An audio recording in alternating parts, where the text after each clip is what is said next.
بسم اللہ الرحمن الرحیم۔ گمنام ہیرو کے معزز ناظرین السلام علیکم۔ دوستو لائک ضرور کر دیا کریں، شکریہ۔ آئیے چلتے ہیں کہانی کی طرف۔ اس نے آنکھیں پہلو کی طرف لگا رکھی تھی۔ میرے ہاتھ اپنے ہاتھوں میں پکڑ کر اس نے یوں ہلائے جیسے کوئی کنویں میں اترتے آدمی کا ہاتھ ہلاتا ہے۔ وہ بھی کنویں میں اتر رہا تھا اور میں بھی۔ یہ الگ بات ہے کہ میں کنویں کے اس طرف تھا اور وہ اس طرف۔ کبھی ایسا بھی ہوتا ہے آدمی کو بھنگ کے باڑے میں جاتے دیکھنا ہو تو آبی کو دیکھنا چاہیے تھا۔ وہ کوئی ایسا شخص تو نہیں تھا جس کے لیے ایک دنیا روتی، مگر وہ جو اس کے لیے روتا تھا اس کا حال تو دیکھنا چاہیے۔ وہ رد کرتا تھا ہر اس چیز کو جو اس کی سمجھ میں نہیں آتی تھی اور میں اسے روکتا تھا۔ ان سیڑھیوں پر نہ چڑھ، یہ بہت بری سیڑھیاں ہیں، آدمی کو کھا جاتی ہیں۔ ان پر پڑنے والا 40واں پاؤں آدمی کو کہیں کا نہیں رکھتا، مگر وہ سمجھتا ہی نہیں تھا۔ وہی بات اس کے ساتھ ہو گئی۔ بغل کا دشمن اس کا اپنا ہی اندر کا آدمی ثابت ہوا۔ اب وہ بگارا ہاتھ میں لیے جگہ جگہ ناچتا پھرے تو کیا ہوتا ہے، ہونی تو ہو کر رہی۔ اور یہ جو میں اس کے لیے تیر بہدف نسخے تجویز کرنے کو کہتا تھا تو یہ بھی اس کی تسلی دینے کے لیے، ورنہ ایسا کون تھا جو اس کے لیے اپنے کرنیے کٹوا لیتا؟ کون تھا جو ایسا کرتا؟ کہنے کو آدمی پتک بھی جھٹک کر پیتا ہے، مگر اس جھٹکنے سے کیا ہوتا ہے؟ بہت آگے گئے تو ہمیں کسی نہ کسی طرح ایک کرنیا مل بھی گیا تو کیا ہوگا؟ کوئی آدمی کا اصل کرنیا تو واپس نہیں آ جاتا۔ اس کے لیے بھی انسان کو اینک کی ضرورت پڑتی ہے۔ اتنی عجیب مشکل میں آ پھنسے تھے ہم۔ ابھی کو یہ احساس تھا کہ میں اس کے ساتھ ہوں۔ 2 گھڑی کے لیے وہ آرام کرنے کے لیے لیٹ گیا۔ میں اس کے پاس کچھ دیر تک بیٹھا رہا اور پھر فردوسی بیگم کے ساتھ دوسرے کمرے میں جا بیٹھا۔ وہ بھی بہت پریشان تھی۔ بولی، رات آپ 4 بجے یہاں سے واپس چلے گئے۔ میں سوچتی رہ گئی کہ آپ کیسے آدمی ہیں، مجھے بتایا تک نہیں۔ یہ بات نہیں ہے فردوسی بیگم، دراصل میں اس آدمی کی تلاش میں تھا۔ مجھے ایک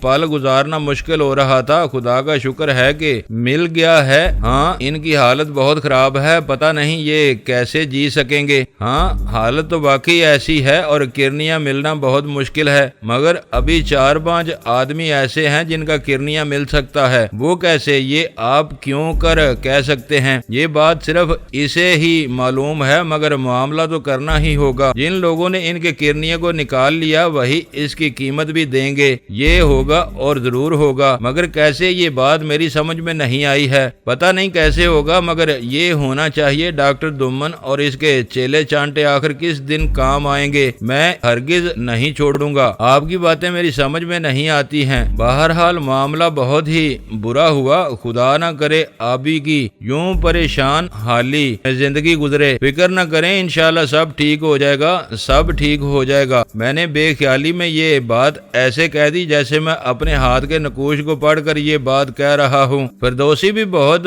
پریشان تھی، مگر اس کا غم آدمی کا غم تھا، جبکہ میں یہ محسوس کرتا تھا کہ مجھے دوہرا غم ہے، ایسا دوہرا غم جو مجھ سے سہارا نہیں جاتا تھا، مگر اس کے سوا کوئی چارہ بھی تو نہیں تھا۔ اچھا فردوسی بیگم، میں ذرا یہ گاڑی دے آؤں، آپ اس کا خیال رکھیں۔ بے فکر رہیں، میرے لیے یہ کسی عزیز سے کم نہیں ہے۔ کوشش کریں کہ آپ جلدی آ جائیں۔ ایسا نہ کہیں یہ عزیز کا غم نہیں ہے، یہ اپنے کسی ماں جائے کا غم ہے۔ فردوسی بیگم اس کا خیال رکھیں، میں جلدی آنے کی کوشش کروں گا۔ یہ کہہ کر میں نے کچھ روپیہ جیب میں ڈالا اور پہلو سے لگی اچکن کی جیب سے میں نے پستول کو ٹھکانے سے دیکھا اور اسے خدا حافظ کہہ کر باہر نکل آیا۔ ظہیر کی گاڑی باہر ہی کھڑی تھی۔ اس پر سوار ہو کر میں تارک روڈ سے آگے نکل گیا۔ کافی دیر تک میں اسے ادھر ادھر بگاتا رہا اور پھر ایک جگہ لے جا کر میں نے اس کو کھڑا کر دیا۔ وہ جگہ قائد اعظم کا مقبرہ تھی۔ مجھے افسوس ہے، مگر اس سے زیادہ موزوں جگہ اور کون سی ہو سکتی ہے کہ قائد اعظم کو ان بدماشوں کی تصویر جا دکھاؤں جو ہر جگہ پچیت دکھاتے ہیں۔ گاڑی کھڑی کر کے میں نے تالا لگایا اور پھر وہاں سے آگے نکل کر میں کچھ ہی دور ایک ٹیکسی میں جا بیٹھا۔ مجھے نہیں معلوم تھا کہ میں کیا کرنے جا رہا ہوں۔ ایک آگ تھی جو میرے دل میں لگی تھی۔ مجھے کچھ نہ کچھ تو ضرور کر دینا چاہیے تھا، اور نہیں تو میں اس ظہیر ہی کو ختم کر دیتا۔ ایک عجیب سا اظہار میرے لیے ممکن ہوتا جا رہا رہا تھا۔ مجھے دراصل اس ڈاکٹر دومن کی تلاش تھی اور اس عالیہ کی جسے میں نے بہت مشکل سے پکڑا تھا اور بہت آسانی سے چھوڑ دیا تھا، اتنی آسانی سے کہ وہ میرے دوست آبی کو بھی لے ڈوبے تھے۔ ڈرائیور نے میرے کہنے پر گاڑی کا رخ ادھر موڑ دیا جہاں وہ حفیظ صاحب رہتے تھے، مانک حفیظ صاحب۔ میرا خیال تھا کہ وہ اس وقت گھر پر ہوگا۔ کچھ ہی دیر بعد گاڑی وہاں جا ٹھہری، اس کو کرایہ دے کر میں نے فارغ کر دیا اور خود اس گلی کا جائزہ لینے لگا۔ گلی تو وہی تھی، میری دیکھی ہوئی آدمی بھی وہی تھے، مگر میں ہی بدل گیا تھا، محض اس لیے کہ آپ بھی اس چکر میں پھنس گیا تھا۔ میں نے آگے جا کر بڑے اطمینان سے دروازے پر دستک دے دی۔ ایک بچے نے دروازہ کھولا تو وہ کہنے لگا، آپ کو کس سے ملنا ہے؟ مجھے حفیظ صاحب سے ملنا ہے، اندر جا کر کہو کہ باہر ایک آدمی آیا ہے۔ اس نے ابھی کوئی بات نہیں کی تھی کہ حفیظ صاحب کی تیز ترار بیوی باہر نکل آئی، بولی، کس سے ملنا ہے آپ کو؟ جی میں حفیظ صاحب سے ملنا چاہتا ہوں۔ ٹھہرے میں انہیں بتاتی ہوں۔ کیا نام ہے آپ کا؟ ہاشم خان۔ اچھا آپ وہی ہیں جو ہمیں 500 روپے دے گئے تھے۔ اللہ آپ اندر آ جائیں نا۔ یہ کہہ کر اس نے مجھے اندر آنے کا اشارہ کیا اور پھر دروازہ بند ہو گیا۔ معلوم یہ ہوتا تھا کہ حفیظ صاحب بیمار ہیں، وہ اس وقت چارپائی پر پڑے دکھائی دیتے تھے۔ یہ کیا ہو گیا حضرت آپ کو؟ بس ایسے ہی فلو ہو گیا، پھر مجبور ہو گیا، پھر فیور کے بعد پسلیاں دکھنے لگیں۔ اب ڈاکٹر نے کہا ہے کہ کچھ پریشانی ہو گئی ہے۔ کیسی پریشانی؟ میں نے اس کے پاس بیٹھ کر کہا۔ یہی کہ کچھ وہ ہو گیا ہے، آپ دیکھ کچھ سمجھ میں نہیں آتا۔ اچھا کمال ہے، ابھی تو چند دن پہلے آپ اچھے خاصے تھے۔ قصہ کیا ہے؟ میں نے اس کی نبض دیکھ کر کہا۔ کچھ کمزوری تھی نبض میں، ورنہ تو وہ اچھا خاصا نظر آتا تھا۔ کچھ ہو گیا ہے مجھے، بس اللہ کی شان ہے۔ آپ سنائیں کیسے آنا ہوا؟ بات دراصل یہ تھی کہ میں اس کام کے بارے میں پوچھ رہا تھا۔ کام تو بس اللہ کے سپرد ہے، میں نے کوشش تو بہت کی، مگر آپ کوئی 15 یا 20 دن لگیں گے آپ کے کام کو۔ اچھا یہ تو بہت اچھی بات ہے۔ وہ اپنے ڈاکٹر دومن کہاں ہیں آج کل؟ وہ تو کل شام یہاں سے نکل کر واشنگٹن چلے گئے۔ ڈاکٹر عالیہ بھی ان کے ساتھ ہیں۔ نہیں یار ایسا نہ کہیں، ان کے بغیر تو کاروبار کیسے چمکے گا؟ میں نے پریشان ہو کر کہا۔ بس وہ ایسے ہی چلے جاتے ہیں، 2 مہینے یا مہینہ رہ کر واپس آ جائیں گے۔ اوہ یہ تو بہت برا ہوا۔ معلوم یہ ہوتا ہے کہ وہ میرے ہاتھ سے بچ کر نکل گئے۔ ایسے ہی یہ بات میرے منہ سے نکل گئی، مگر اس نے تو میری یہ بات پکڑ ہی لی۔ بولا، کیا کہا آپ نے؟ کیا فرمایا آپ نے؟ ایسے ہی میرے منہ سے نکل گیا۔ میں یہ کہہ رہا تھا کہ ڈاکٹر دومن ہی تو میرے کام کا آدمی تھا، اب وہ ہی نہیں رہا تو بات کیسے بنے گی؟ بس ایسے ہی یہ معاملہ ہے۔ ڈاکٹر بٹی بھی ان کے ساتھ ہیں اور وہ ہمارا مینیجر بھی۔ تو اور کون ہے یہاں ان کی غیر حاضری میں کام کرنے کے لیے؟ کوئی بھی نہیں، بس وہ سواد خان ہے، مگسی ہے مگر وہ زخمی ہے۔ کچھ اور لوگ ہیں، مگر اصل بات کیا ہے؟ کوئی خاص معاملہ ہے آپ کا ان سے؟ نہیں جی، خاص کیا، عام بھی نہیں ہے، ایسے ہی پوچھ رہا ہوں۔ اللہ آپ کو صحت دے۔ میں یہ کہہ رہا تھا کہ سواد خان کا گھر کہاں ہے؟ وہ تو ادھر گولی مار کے علاقے میں ہے، مگر آپ کیوں پوچھتے ہیں؟ ایسے ہی پوچھتا ہوں، ذرا پتہ بتا دے تو مہربانی ہوگی۔ ہاں یہ تو ہے ہی، یہ لیں 500 روپیہ رکھ لیں، بچوں کے لیے کام آئیں گے۔ میں نے کہہ کر 500 کے نوٹ اس کی طرف سرکا دیے۔ ایسی کیا ضرورت تھی؟ اللہ کا دیا سب کچھ ہے۔ اس نے نوٹ اپنے سامنے رکھ لیے۔ کوئی بات نہیں، آدمی کا دارو ہوتا ہے، میں پھر آؤں گا، اپنا علاج کروائیں۔ یہ کہہ کر میں نے اس کا ہاتھ اپنے ہاتھ میں لے لیا اور وہاں سے تیز قدم اٹھاتا باہر آ گیا۔ اس گلی سے نکلتے ہوئے میرے ذہن میں یہ خیال گہرا جاگزیں تھا کہ مجھے ان کے لیے کوئی تدبیر اختیار کرنی ہوگی۔ کاش مجھے وہاں سے امریکہ جانے کا پاسپورٹ مل سکتا، میں ان کے لیے وہاں جا کر زبردست مصیبت پیدا کر سکتا تھا، مگر پھر میں وہاں سے ایک نئی تجویز لے کر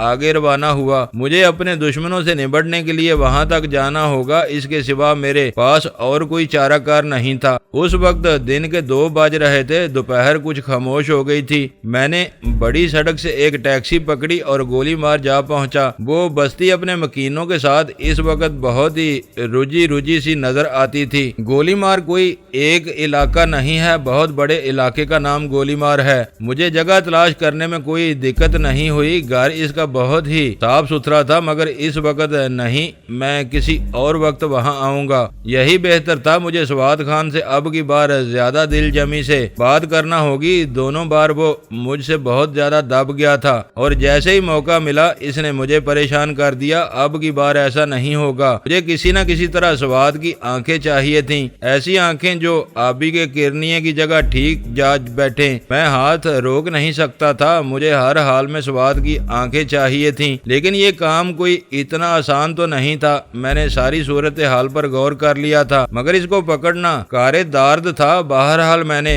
اس کے لیے خود کو اچھی طرح تیار کر لیا تھا اور مجھے یقین تھا کہ آج رات میری اس سے مڈبھیڑ ضرور ہوگی۔ میں نے وہ شام کسی نہ کسی طرح ایک چائے خانے میں بیٹھ کر گزاری، یوں کہ بس چائے پیتا رہا اور دنیا کو بیٹھا یوں دیکھتا رہا جیسے میں تماش بین ہوں۔ اچانک مجھے محسوس ہوا کہ میرے گرد کچھ لوگوں کا حلقہ تنگ ہوتا جا رہا ہے، یوں جیسے چند لوگ ملے جلے تاثر کے ساتھ ایک دوسرے کی طرف بڑھ رہے ہوں، یوں ہی میرا احساس تھا۔ میں چونک گیا، مجھے یوں لگا جیسے وہ آدمی میرے پیچھے لگے ہوئے ہیں اور کوئی دم میں مجھے آ لیں گے۔ میں چاروں طرف بڑے غور سے دیکھتا ہوا اٹھا تو وہ آدمی بھی میرے ساتھ اٹھ گئے۔ وہ تعداد میں 4 تھے۔ کچھ سمجھ میں نہیں آتا تھا کہ وہ وہیں کے ہیں یا کوئی پچھلا حساب صاف کرنے کے لیے وہاں موجود ہیں۔ میں نے اپنے پیچھے کرسی کو ہٹا دیا اور خود ان کے سامنے چلتا ہوا ہوٹل کے مالک کے پاس جا پہنچا۔ وہ سب لوگ میری طرف دیکھ کر مسکرا رہے تھے۔ ہوٹل والے کو پیسے دے کر میں 10 قدم آگے نکلا تو وہ لوگ میرے پیچھے آ گئے، یوں جیسے وہ کسی اور خیال میں ہوں، مگر میں جانتا تھا کہ وہ مجھ سے واقف ہیں، میرا بید جانتے ہیں، لیکن یہ مجھے معلوم نہیں ہو سکا کہ وہ پولیس کے لوگ ہیں یا عام آدمی۔ کوئی 20 قدم میں آگے نکلا ہوں گا کہ وہ لوگ میرے پاس آ گئے۔ السلام علیکم۔ میں نے ان کے سلام کا کوئی جواب نہیں دیا تو وہ آدمی بولا، کیا بات ہے بادشاہو، ہم سے ناراض ہو؟ اوئے یہ میں کیا دیکھ رہا ہوں، حد ہو گئی، تو تاہیے یہ میں کیا دیکھ رہا ہوں؟ یہ کہہ کر میں نے اس کے ساتھ ہاتھ ملایا تو وہ بہت تیزی سے میرے قریب آ گیا۔ یہ میرے دوست ہیں، یہ مقصود ہے، یہ عارف، اور یہ وضاحت، آپ سے ملنا تو کمال ہو گیا۔ حد ہو گئی بھائی، میں تو ان تینوں کو دیکھ کر ڈر ہی گیا تھا اور آپ تو ان میں سے بالکل ہی پیچھے تھے۔ آئیں کہیں چائے پیتے ہیں؟ ہاں چلیں، مگر یہ مقصود اور یہ وضاحت تو ابھی گھر جائیں گے، کچھ انہیں کام ہے، ہم آپ کے ساتھ چلتے ہیں۔ بہت بہتر، اللہ حافظ جناب۔ ویسے یہ ملاقات بھی عجیب ہی رہی ہے۔ میں نے ان کے ساتھ مصافحے کے لیے ہاتھ بڑھایا، وہ خدا حافظ کہہ کر واپس چلے گئے۔ میں عارف اور طاہیہ کو لے کر ایک اور ہوٹل میں جا بیٹھا۔ یار یہ بتا تو آیا کس طرح ہے یہاں؟ بس ایسے ہی تقدیر یہاں لے آئی، میں نے سنا ہے بہت مال ہے یہاں۔ وہ تو ٹھیک ہے، پر تیرا تو سارا پنجاب واقف ہے، تو یہاں کیا کرنے آیا ہے؟ یہ اپنا عارف ہے نا، اس کی بھی یہاں کسی سے یاری ہے، وہ آج ملا نہیں، 2-4 دن میں مل جائے گا۔ آپ سنائیں کیا حال ہیں آپ کے؟ میں ٹھیک ہوں یار، بس ٹھیک ہی ہوں، کوئی نئی تازہ نہیں، بس اپنے وہ دوست جو ہلاک ہو گئے تھے ان کو دفنا کر ہم بھی دفن ہو گئے۔ کچھ مزہ نہیں رہا، مگر پھر کرنے کو تو کچھ چاہیے نا، اس لیے اب ادھر آ گئے ہیں۔ اللہ مالک ہے، کچھ نہ کچھ ہو رہے گا۔ اپنے عارف صاحب کہاں رہتے ہیں؟ یہ تو میرے ساتھ لاہور سے آئے ہیں، ان کا بہت بڑا کاروبار تھا مگر وہ سارا تباہ ہو گیا، کوڑی کوڑی کو محتاج ہو گئے ہیں۔ اب یہ بھی اپنے ساتھ مل کر یہی دھندا اختیار کرنا چاہتے ہیں۔ نہیں یار، یہ کوئی دھندا ہے، کوئی اور کام سکھا دیں انہیں۔ کیوں عارف صاحب؟ نہیں، میرا خیال ہے یہی کام ان کے لیے بہت اچھا رہے گا۔ آپ سنائیں کیا حال ہیں آپ کے؟ کچھ آپ موٹے نہیں ہو گئے؟ نہیں موٹا تو نہیں، پتلا ہو گیا ہوں، مگر یہ قصہ کیا ہے؟ کوئی خاص اسامی ہے جس کے پیچھے تم یہاں آئے ہو؟ تھی تو ایک اسامی ہی، مگر وہ ہوائی جہاز میں جا بیٹھی۔ بہت روپیہ تھا اس کے پاس مگر وہ تباہ ہو گیا۔ طاہیہ نے بڑے افسوسناک لہجے میں کہا، کوئی کام ہو تو مجھے بتاؤ، میں شاید تمہارے کام آ سکوں۔ میں نے اسے ٹٹولتے ہوئے کہا، ہاں کام تو ہے مگر یہ کوئی اچھی جگہ نہیں، کہیں الگ جا کر بیٹھتے ہیں۔ یہ بہت اچھی جگہ ہے، تم بات کرو، ہر آدمی یہاں اپنی جگہ مست ہے۔ میں نے کرسی پر پھیل کر بیٹھتے ہوئے کہا۔ سگریٹ میں نے جلا کر ہاتھ میں اس طرح پکڑ لیا تھا کہ وہ حقہ معلوم ہوتا تھا۔ تاہیہ اور اس کا دوست عارف ابھی تک کسی گہری سوچ میں تھے۔ یہ تمہارے دونوں دوست مجھے دیکھتے ہی نکل گئے، ایسا کیا کام تھا انہیں؟ پتہ نہیں، دراصل انہیں اپنی ہی ایک اسامی کا پتہ کرنا تھا، وہ بھی دراصل اس کے پیچھے بہت دور سے لگے ہوئے ہیں۔ یہ کہہ کر اس نے لمبا سا پائپ نکالا اور اس میں تمباکو بھر کر پینے لگا۔ چہرہ اس نے عجیب سا بنا رکھا تھا، سر پر اس نے ایک نمازی قسم کی جارڈن سی پہن رکھی تھی، میں یہی کہوں گا۔ وہ ٹوپی تو کسی طرح بھی نظر نہیں آتی تھی، پھر بھی وہ اسے ٹوپی کہتا تھا تو مجھے کیا اعتراض ہو سکتا تھا؟ اپنی مونچھیں اس نے منڈوا رکھی تھی، گلے میں قمیض ایسی تھی جو زانوں تک نیچے جاتی تھی اور شلوار وہ ایسی پہنے ہوئے تھا جو گھٹنے تک ہی رہتی تھی۔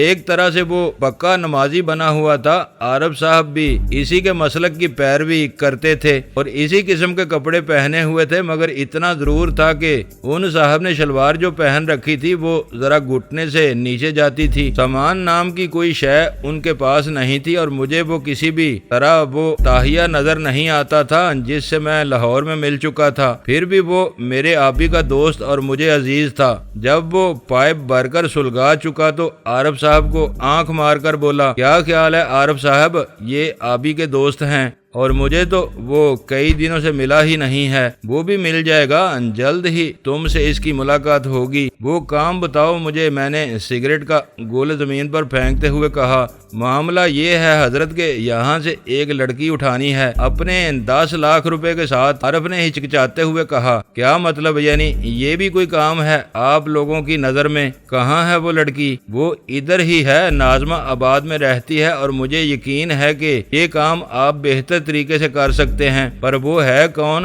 قصہ کیا ہے یہ؟ قصہ یہ ہے کہ اپنے ان عارف صاحب کا اس پر بہت دنوں سے دل آیا ہوا ہے، ایسے ہی بس جیسے آ جاتا ہے اس کو۔ یہ بڑی لمبی رقمیں کھلاتے رہے ہیں، یوں سمجھیں کہ یہ اسے 10 لاکھ روپیہ کھلا چکے ہیں، اب وہ کسی اور سے شادی کرنا چاہتی ہے، بس یہ معاملہ ہے۔ لعنت بھیج یار، کوئی کام کی بات بتا، کمال کرتا ہے تو۔ یعنی یہ کوئی بات تو نہ ہوئی نا؟ میں نے سگریٹ نیچے گرا کر مسل دیا۔ حد ہو گئی، یعنی یہ کوئی بات ہی نہیں ہوئی آپ کے لیے، اور ان کی جان ہوا ہوئی جاتی ہے۔ خیر دیکھیں گے، کل کو کوئی بات سوچیں گے، ابھی تو میرے ساتھ چل، میں تجھے آبی سے ملوانا چاہتا ہوں۔ ہاں یہ تو بہت اچھی بات ہے، آپ بہرحال یہ کام ضرور کر دیں گے۔ تو کیوں خواہ مخواہ پریشان ہو رہا ہے؟ ان سے تو اب رخصت ہو لے۔ ہاں یہ تو ہوگا ہی، میں کل شام کو آپ سے ملوں گا۔ عارف صاحب بس بے فکر رہیں۔ ٹھیک ہے حضور، میں کل شام کو 6 بجے آپ کا انتظار کروں گا۔ یہ کہہ کر وہ آدمی وہاں سے اٹھ گیا اور تیز تیز قدم اٹھاتا وہاں سے باہر نکل گیا۔ میں نے تاہیہ کو پکڑ لیا۔ یہ تو کیا کر رہا ہے یار؟ آدمی ہے کہ مصیبت، چھوڑ ان باتوں کو۔ مگر حضرت یہ تو میرے لیے بڑی جان مارتا ہے، بالکل بیکار آدمی ہے یہ۔ تو ان کس چروں میں کہاں پھنس گیا؟ کمال ہو گیا ہے میرے یار تاہیہ، تیرے تو ادھر بڑے روب تھے۔ وہ تو ٹھیک ہے پیارے، مگر میرے یار میرے ساتھ نہیں رہے ہیں، میں اکیلا کہاں پریشان ہوتا، مجھے مجبوراً ان جیسے لوگوں کے ساتھ پھرنا پڑ رہا ہے۔ پاگل ہے تو، یہ کوئی تیرے ڈب کے آدمی نہیں ہے، کہاں یہ لوگ، ذرا سوچ کے تو کیا سے کیا بن گیا ہے۔ تاہیہ میری یہ بات سن کر بہت ہی آزردہ ہو گیا۔ تجھے معلوم ہے کہ تیری اپنی ایک بیوی ہے، 2 بچے ہیں، تجھے آبی نے اپنی والدہ کے ساتھ کیا تھا، تجھے یاد ہوگا، وہ تو تجھ سے اپنی والدہ کا پتہ پوچھے گا۔ ان کو میں اپنے گاؤں چھوڑ آیا ہوں، آبی کی والدہ کو میں نے اس کے گھر پہنچا دیا تھا، وہ بہت پریشان تھی، یہی بہتر سمجھا کہ میں اس کو گھر پہنچا دوں۔ چلیں یہ تو اچھا ہوا، تجھے وہ دونوں دوست بھی یاد آتے ہوں گے، ان کو تو نے دوستی کا حق ادا کرتے ہوئے بڑی رقم بھی پہنچا دی ہوگی، مگر تیرا کیا بنے گا ان لونڈوں لپاٹوں سے؟ تو تیرا کام نہیں چلے گا۔ کا وہ تو ٹھیک ہے، مگر مجبوری یہ ہے کہ ان سے بھی مجھے 2 پیسے ملنے کی امید ہے۔ دفع کر یار، میرے ساتھ چل، تجھے میں آبی سے ملواتا ہوں، آ ذرا۔ یہ کہہ کر میں نے جگہ چھوڑ دی اور ہوٹل کا بل ادا کر کے میں نے ایک ٹیکسی پکڑی اور اسے اپنے ساتھ بٹھا لیا۔ میاں ذرا ہمیں تارک روڈ پر لے چلو، میں نے ڈرائیور سے کہا اور تاہیے سے میں اس کی اپنی آپ بیتی سننے لگا۔ معلوم یہ ہوا کہ جب اس کے دوست اس کا ساتھ چھوڑ گئے تو کئی معاملوں میں اس نے براہ راست ہاتھ ڈالا۔ کہیں سے اسے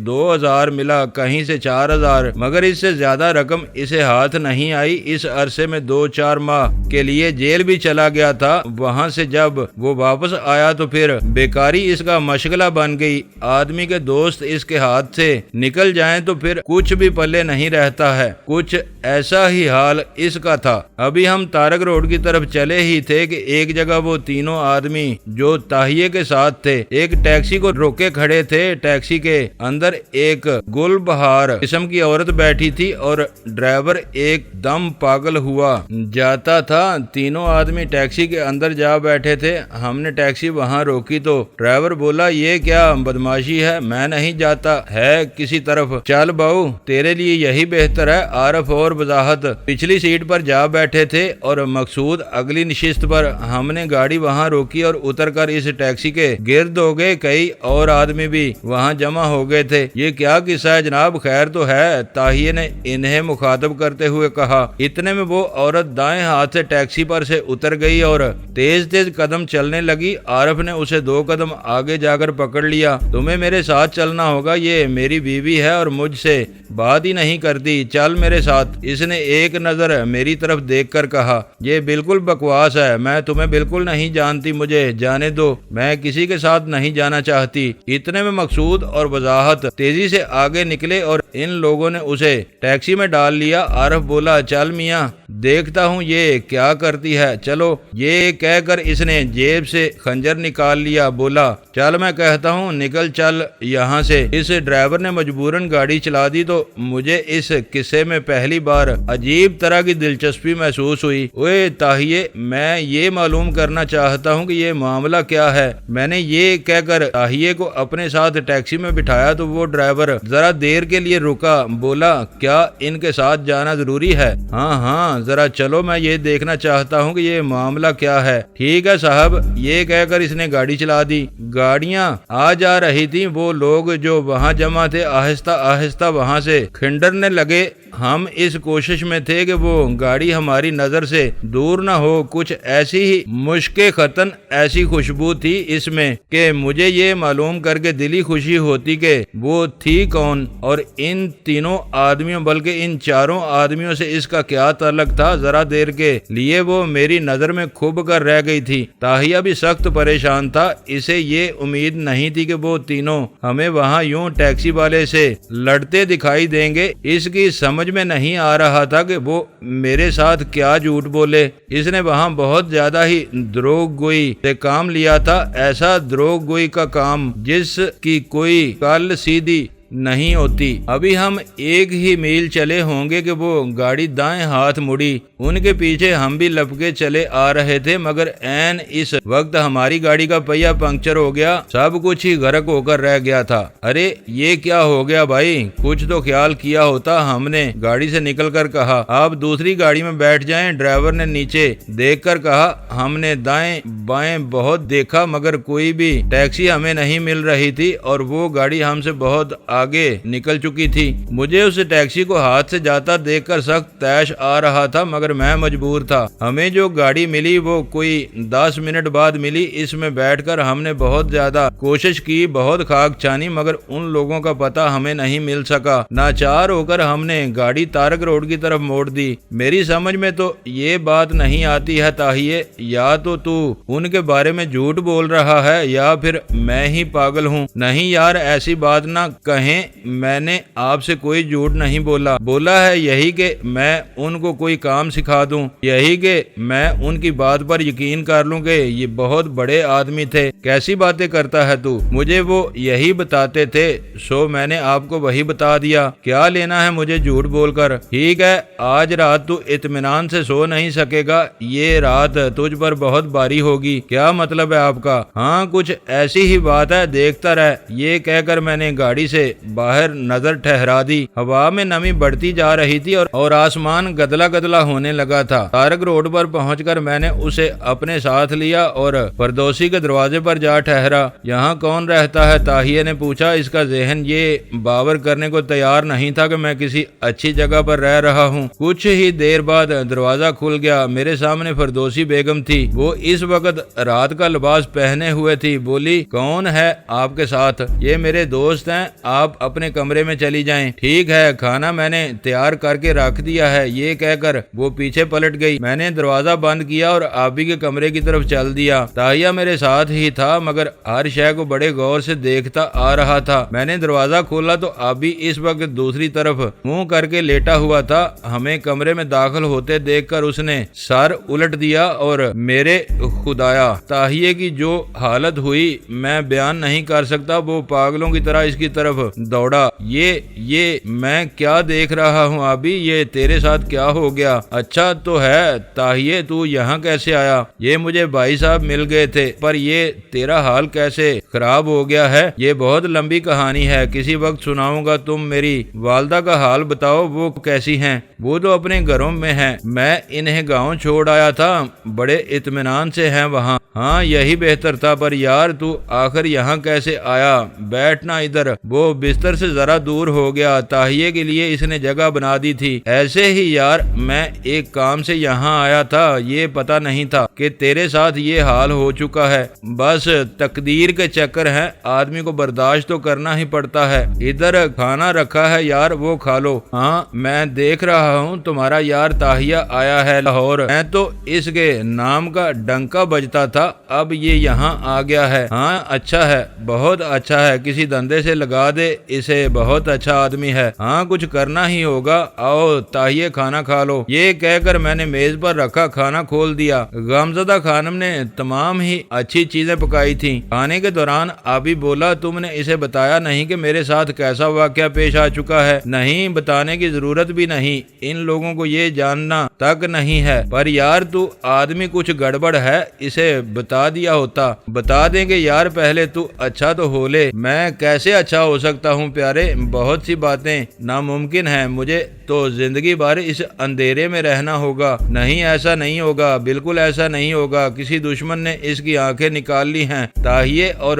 خدا ہی جانتا ہے کہ اس کا کوئی قصور نہیں تھا۔ اچھا یہ کمال کر دیا اس دشمن نے، کون ہے وہ؟ کیا نام ہے اس کا؟ وہ سب لوگ آج کل واشنگٹن چلے گئے ہیں، امریکہ، مگر ان کے کچھ لوگ یہاں موجود ہیں۔ حد ہے، یہ میں کیسے یقین کر لوں؟ تم سے بھی وہ، ہاں ہم سے بھی وہ، یہ ہاتھ کر گئے، اور آج میں تمہیں وہاں لے جاؤں گا جہاں ان کا ایک آدمی رہتا ہے۔ میں تمہارے ساتھ چلوں گا، دیکھتا ہوں وہ کون لوگ ہیں، میں انہیں معاف نہیں کروں گا، وہ ایسے ذلیل آدمی ہیں۔ ہاں کچھ زیادہ ہی، بہرحال آج ہم وہاں ضرور جائیں گے۔ کھانا ختم ہو گیا تو میں نے اٹھ کر وہ تمام برتن الگ رکھ دیے۔ تاہیہ ہم سے پوچھتا رہا کہ وہ کون لوگ تھے۔ ساری بات ہم اسے بتا چکے تو وہ بولا، میں سواد خان کو 7 تالوں میں سے باہر نکال لوں گا، اٹھو میرے ساتھ۔ ہاں چلتے ہیں، اب تو تمہیں کوئی دقت نہیں ہے؟ نہیں یار، دقت کی چیز تو نکل ہی گئی ہے، اب یہاں ٹھنڈ ہی ٹھنڈ ہے، باقی تو کچھ بھی نہیں بچا۔ ہاں تیرے لیے واقعی بڑا کٹھن کام ہے، بہرحال بے فکر رہ، کچھ نہ کچھ میں تیرے لیے ضرور کروں گا۔ چند ساعتوں تک ہم وہاں بیٹھے سگریٹ پیتے رہے۔ آبی نے یوں کیا تھا کہ جب سے اس کی آنکھیں ختم ہوئی تھی اس نے سگریٹ پینا چھوڑ دیا تھا، بہت پریشان تھا وہ، اور میں سوچتا تھا کہ وہ دن کب کب آئے گا جب وہ اپنے لبوں سے بھگو کر سگریٹ مجھے دیا کرے گا۔ وہ ایسا نبل تھا، ایسا بے یار و مددگار تھا کہ کوئی اس کی نہیں سنتا تھا، اور جو سنتا تھا اس کی بات کا وہ اعتبار نہیں کرتا تھا۔ وہ ایسا نپنسک بن چکا تھا جو کسی بھی طرح خود کو آدمی کی صورت میں دکھائی نہیں دیتا تھا، اور مجھے اس کی یہی بات سب سے زیادہ پسند تھی۔ وہ کچھ کہتا ہی نہیں تھا۔ کیوں نہیں کہتا تھا یہ تو کوئی اس کے دل سے پوچھے، مگر وہ مجھے صرف ایک مریض نظر آتا تھا، ایسا مریض جس کے لیے مجھے سارے جہان کے دیدے اکھاڑنے پڑیں تو میں اکھاڑ دیتا۔ کوئی اس جیسا دوست کہاں مل سکتا ہے؟ رات کے 12:30 بجے تو میں نے اس کا بستر چھوڑ دیا۔ آؤ تائیے، مجھے سواد خان کی تلاش ہے، آؤ۔ ہاں، اسے تو ضرور پکڑنا چاہیے، ہر قیمت پر۔ وہ میرے ساتھ ہو لیا۔ آبی نے اپنے بستر سے اٹھ کر باری باری ہماری کمر پر ہاتھ پھیرا، جیسے وہ ہمارے وجود سے خود کو آشنا کر رہا ہو۔ اس کو شاید یقین تھا کہ ہم پھر لوٹ کر اس کی طرف نہیں آئیں گے۔ وہ یہی کہہ رہا تھا، ذرا احتیاط سے کام کرنا پیارے، تم آدمی ہو بہت گڑبڑ والے، بہت سمجھداری سے کام لینا ہوگا تمہیں۔ فکر نہ کرو، انشاءاللہ ہم 2 گھنٹے بعد واپس آ جائیں گے۔ میں نے اسے اطمینان سے پلنگ پر بٹھاتے ہوئے کہا، پریشان نہ ہو، تمہاری یہ پٹیاں بس چند دن کی محتاج ہیں، پھر تم اطمینان سے دیکھ سکو گے۔ ٹھیک ہے یار، مجھے تمہاری ہی فکر لگی ہے۔ اپنا تو بیڑا ہی پار ہو چکا ہے۔ وہ کہاں ہے وہ غم زدہ خانم؟ اسے بلاؤ ذرا۔ کیوں تنگ کرتے ہو اسے؟ خواہ مخواہ بد دعا دے گی، اور کسی کی بد دعا نہیں لینی چاہیے۔ ایک تو ویسے ہی ہم اس کے مکان پر قابض ہیں، اوپر سے وہ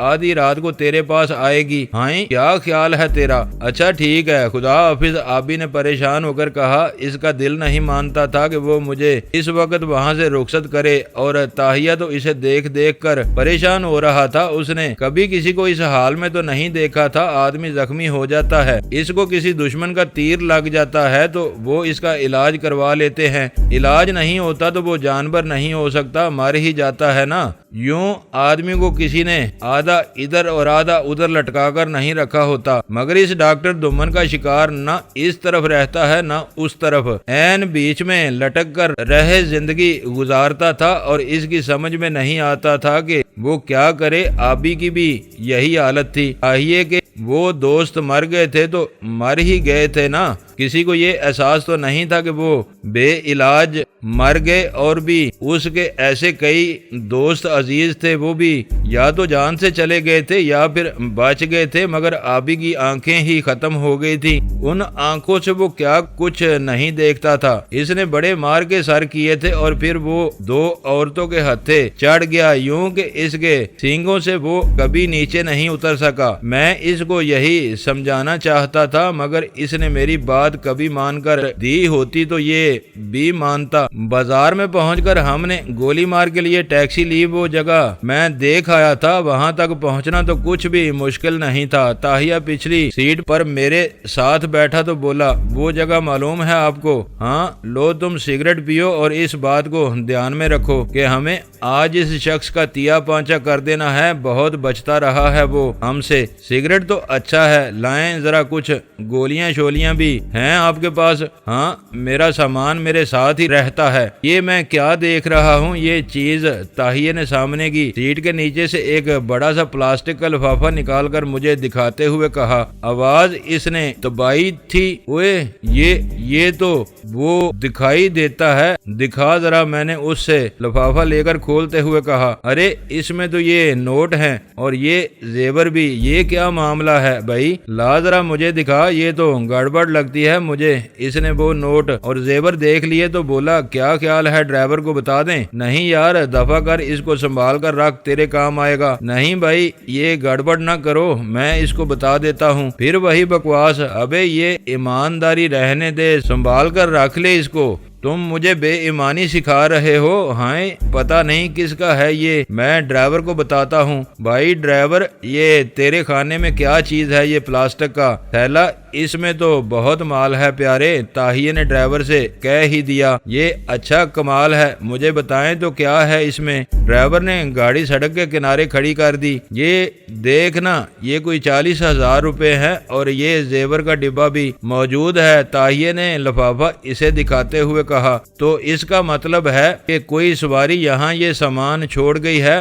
مجھے دے دیں، میں اسے تھانے پہنچا دوں گا۔ جی نہیں، ایسی گڑبڑ نہیں ہوگی، آپ یوں کریں کہ اس سواری کو یاد کریں جس کے پاس یہ سامان تھا۔ پتہ نہیں کون سواری تھی، وہ تھانے والے ہی پتہ کر سکتے ہیں، یوں کام نہیں چلے گا بھائی جی۔ اور پولیس سے ہمیں کیا لینا ہے، وہ تو اپنے ہی سیاپے میں یہ رقم رکھ لیں گے۔ طاہیہ نے پریشان ہو کر کہا، بات تو وہ کر بیٹھا تھا مگر اب اس کے اثرات اس کے لیے مصیبت بن رہے تھے۔ میری طرف اس نے بڑے غور سے دیکھ کر کہا، کچھ سوچو بھائی جی، یہ کسی غریب کی رقم ہے، وہ یہاں چھوڑ گیا ہے۔ اے بکواس نہ کرو، تم یہ لفافہ مجھے دے دو، یہ میرا لفافہ ہے۔ میں نے طاہیہ سے لفافہ لے کر اپنی ران کے نیچے رکھ لیا۔ چلو آگے نکل، بیوقوف سمجھتے ہیں میں پاگل ہوں، نکل چل۔